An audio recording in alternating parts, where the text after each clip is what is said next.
The session, Justice B.P. Singh will happen to be the president of the Environmental Consumer Protection Foundation in New Delhi, to which I also belong to that organization. And our previous speaker, Shri Vijay Kumarji, is the patron of the organization. So I have the opportunity to present my views before this august gathering in relation to my paper, which reads the global warming and sustainable consumption in the 21st century, a focus on IEC doctrine. IEC doctrine is nothing but International Environmental Consumerism, founded by my foundation, my organization, under the chairmanship of Justice B.P. Singh.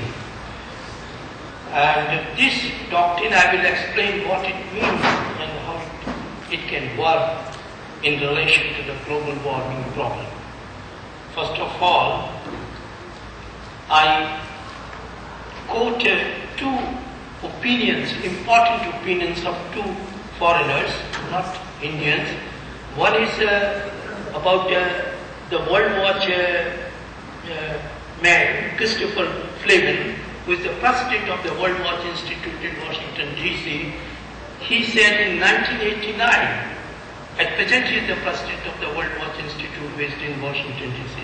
He said, in substance, stabilizing the world's climate presents an unprecedented challenge to the global community, forcing everyone from Prime Minister to the general public to understand that we inhabit a single planet and share responsibility for its health. National differences and old rivalries will have to be cast aside. The economy of the problem is so overwhelming and the time so short at our disposal that humanity will soon to be forced to undertake unprecedented levels of cooperation, acting as a common society like never before. Unquote.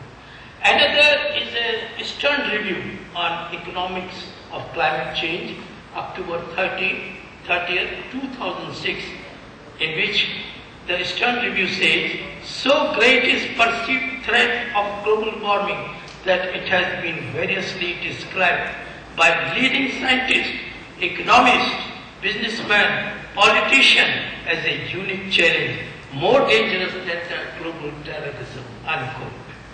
The climate change and rational and justified use of natural resources are two indistinguishable factors of the problem the planet is facing. The way nations and their peoples extract, produce, distribute, consume and throw away goods and material is causing considerable environmental damage. This is the quintessential, this is the essential of the doctrine of International Environmental Consumerism, IEC. Man-created global warming has already threatened to cause irreversible and catastrophic changes unless nations and their people, by their positive actions, demonstrate the intense will and power to check and limit swiftly the rising temperature. Nothing will change miraculously. If the IEC doctrine is applied, there is still hope to reverse the process of the disastrous consequences of global warming. The hard realities require finding ways to use energy and natural resources more rationally and efficiently, improve production processes, foster new technology, engage in innovations for achieving the goals of sustainable consumption and production. Think globally and act locally is the real mantra which can avoid dangerous climate change as challenging the task. This doctrine of IEC is very close to the doctrine of Mahatma Gandhi when he said, think high and live simply. Think high and live simply is the essence of this doctrine. IEC, according to Apollo's doctrine of IEC, that nations and people must develop new pattern, mode of consumption, lifestyle that are more sustainable to achieve the goals of sustainable development and consumption. Development and action on climate change must be dealt together on the common accepted principles of IEC. The people in that planet have no power to eradicate the problem, but they may make sincere efforts to reverse the process to cure the deteriorating situation. The concept of sustainable consumption is the gift of the Johannesburg Conference held in 2002 in South Africa, in which 10 years program was given for sustainable consumption and production, and a joint plan for implementation based on the promise of concrete action to boost international cooperation. And there are three components of the sustainable development. They are economic development, social development, environmental protection at large. Nicholas Stern, a World Bank scientist, an economist at the World Bank, he said, when he submitted a report to the British government on the global warming dangers, he said, if nothing is done to slow it, climate change will cost the world euro 5,500 billion by 2050, which is more than the cost of the two world wars combined. It obviously and definitely reflects well the point to which the climate change shakes the society to the core. He further said, one of the recent scientific advances is the defining of the possible temperature ranges from each concentration of greenhouse gases in the air. If we do nothing, by 2035, the concentration of greenhouse gases in the atmosphere could be double what it was in the pre-industrial age. This would cause an average rise in the world temperature by over 2 degrees centigrade.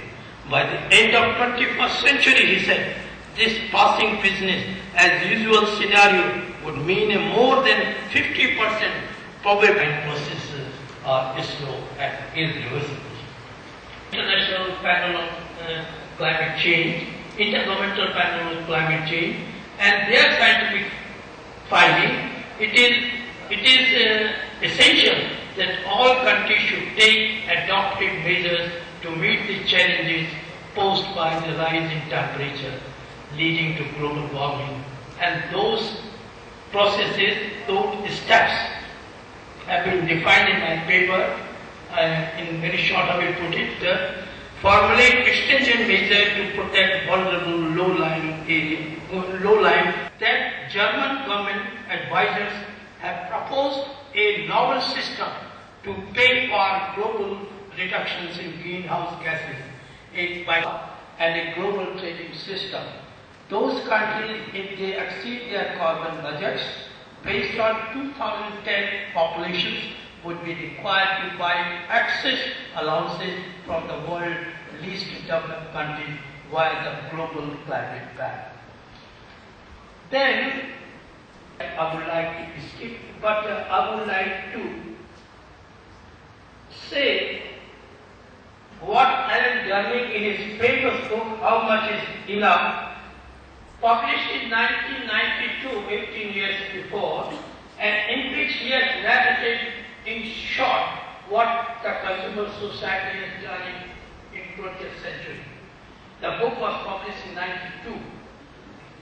Worldwide, since mid-century, 20th century, the per capita consumption of copper, energy, meat, steel, timber has approximately doubled. This was in 92 when he was saying.